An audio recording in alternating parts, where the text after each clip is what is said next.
We just want to bring you this update now. Another alleged food poisoning incident has allegedly claimed the lives or the life of a child in Diepkloof. That's in Soweto.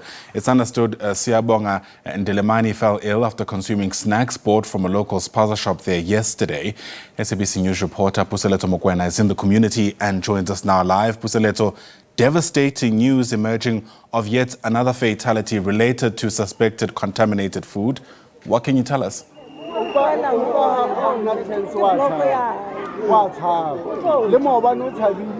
indeed, Ayanda, we are coming to you live from Diepkloof in Soweto. Yet another food poisoning incident.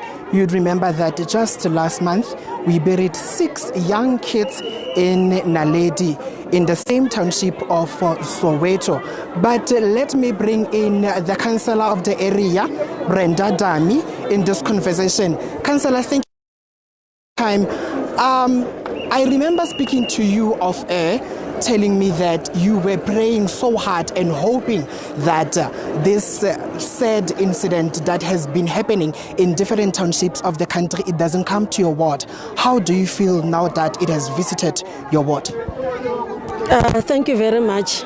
I'm shattered. I'm shattered because for past 2 weeks, I was pleading with my community.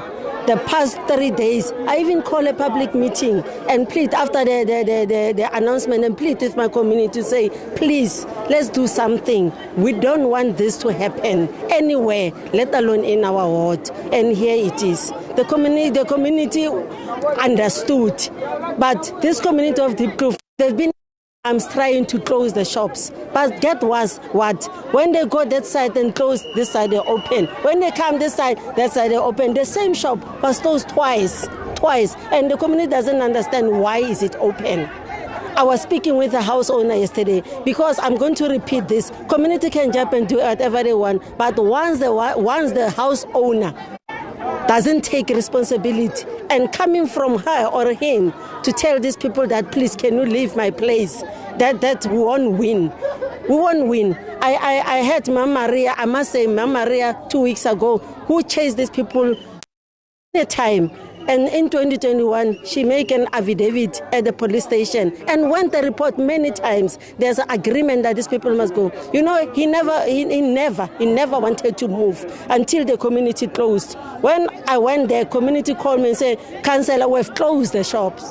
What must we do? And this person doesn't want to go. I then went and speak with him to say, please, can you vacate? Because the house owner doesn't want to. I'm shocked right now about this situation yesterday when the community called. And when I arrived, it was already closed. The police came and fetched the people that were selling and also took people of the Zimba chips that the children bought. Talking about the samples, Councillor, we saw the environmental health specialist coming inside the tuck shop, the tuck shop that is exactly behind us, that is in contact right now. We saw them taking samples. What was happening inside when they were taking samples? What did you see when you were observing the situation inside?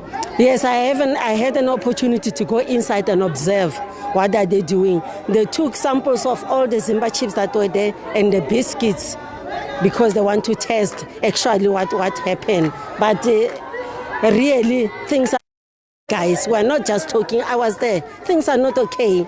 But I want to say to you, my community is very furious. As you can see, they're very furious and they want to fight. But I'm shocked when I was in the house today together with the reporters. The owner of the house said just last week, she gave them her ID because they wanted the ID and proof of residence. And it's what I was preaching to my community, say, once you gave them ID and proof of residence, that means that you are no longer the owner of your house because they're going to register a house under the business side. And what is going to happen? So I'm shocked. So I want to warn, more especially Bogoko Barona, please don't give your ID not knowing what are they going to do with your ID and proof of residence. And I want to say to you, the process of registering is tedious. It's not easy. They will never get it right according to the regulations. They will never get it right. But and to run away corner to the house owners must be the one to say, I don't want this person. Because I can't tell the house owner to say, chase these people away. But the house owner must do something. But as I'm standing right now, it is not good. We don't want him to operate here anymore. Councillor, you spoke about the angry residents. We can maybe walk towards them while we are having this conversation. Councillor, earlier when we were speaking, you told me that the problem lies with the landlords who are lending these foreign nationals their land. Yes, the problems lie with the landlord. Remember when they came in, they just came in, we just see boom, they're in, but now they must go. It's up to the landlord who must stood up and say to them, please, we are having a problem. You are selling poisonous food or what, but please can you leave? Because I can't do that, and the community cannot force, but the landlords, they must do the right thing, and they must not give these people their IDs because they're going to be in trouble.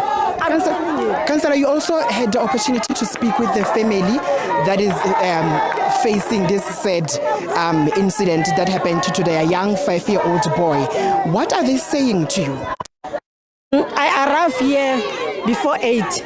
You know, I found a mother in the street with a blanket. The mother of the child was crying unstoppably. I consoled her, and I don't know how to do it, because how do you console a person that a child, a 5-year-old child that was running around, all of a sudden she's dead? And I spoke with the grandmother. They are really broken. You can understand, they are broken. And also there are 3 kids that are with the deceased. The one is critical, is in the hospital. By 12 o'clock midnight, they took that child to the ICU. As I'm speaking right now, that child is in ICU. We don't know, fighting for his life. And I understand that the mother mentioned that this is the second child that she is losing. Yes, I just also pick it up now that the poor mother, this is the second child that she has lost. I'm told 2 years ago or 1 year ago, the child was at a crèche. And then I don't know what happened. They mentioned issue of poison. And this happened again. Now you can imagine, how does she feel? It is not good. It is not good at all that our every day must stand like this for one thing that it have been happening over and over again. 20 or more than 20 kids have died. Now it happened right here. Why must we wait for worse thing to happen to us before we can act? Well, Councillor, thank you so much for your time. That was the Councillor of the ward, Brenda Dami, essentially telling us that the other child who consumed this suspected poison is fighting for his life in ICU. But she also mentioned that the community members are very furious. I think we can just go and get a word from them. I think we can go and get a word from the angry community members. Sisi, thank you so much for your time. You guys are here chanting and singing that Abahambe.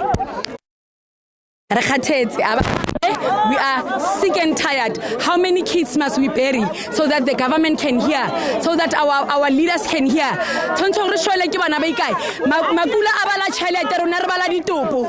Till when? Till when? Now it should stop now. It should stop now. We should stand and fight for our kids. Enough is enough. South Africa, enough is enough. Sisi, I talked to the councillor. She told me that the problem here with the landlords. What do you say about this? I agree with the councillor on that point, because most of the time the landlords are the ones that are like right now. We want to get inside here and take and then let them take out their stock and everything. The landlord is closing the gate for us. Why so? They are going to the municipality and sign them and give them their IDs and sign for them. Enough is enough. Enough. Well, Ayanda, that was the community member essentially expressing her frustrations. But I think there's more that we can get from our community. We'll just try to move around to get a word from another community member. Ayanda, this is a community member who has been standing here, and she also told me that she knows this young boy who have died today. How do you know this young boy? This boy ke ngwana wa ngwana ka wa setlogolo saka ba phela ka ofela o dula le nna like nkgono e ba na le shop go jarateng go gae so ke ngwana le re ke motlo wa se living le mabane ke mone before ba sa go jarateng a kopa mama gagwe tšhelete ya gore ba ile reka December o wa kana so bo e crash so ke tenne go utlwa fela ba re ngwana ke yo wa tlhasa ba re ba tlile mo ba reka mazimba mo spaza so I can understand what happened until e be le re ha re tla re matha ka mo re tshola re sa ba ile sepetlele ba re ba mise go para o tlhokofaletse mo tseleng ha re tswa mo re matha lona re nka request go re tshola ngwana le re sa ile bile black mara se fitlhile ba monkile ngwana o tlhokofetse so ntho e tsagala mo batho because re bolaisa ke bo mastande ba rona ba ba ratang tšhelete mo ba dutse gona ba ikanegile ka montlong rona re lwana ntwa re le one ba dutse ka mo because of bona ba emetse gore mantente ba gole ba thole tšhelete ya batho ba ba bolayang bana ba rona enough is enough so le wena wa tšo gore taba e ya bo mastande ba rekisang foreign nationals setsha tsa bona ha ya loka at all a ba tsamaya makula tshwantse ba tsamaye a ba boele go ba tswang ko teng because re kgathetse bana ba rona ba fela le gona le gore president wa rona yena madutseng teng o dutse o reng a bona go tsagala so o reng yena mo the way dilo di tsagalang ka teng a re kgathetse batho re ba tswa di lona re utla botlhoko ba gae bana ba dutse go sa ba seng o dutse yena o amogela sa amogelang o dutse ga mna na mo le ka sa se wana so ka re re ke address community ka ntwe tsa galang o dutse o ikanegile yena because o ja ga monate ausi ha re bue ka nyane anang le dilemo tse 5 o re seng re bua ka yena in past tense.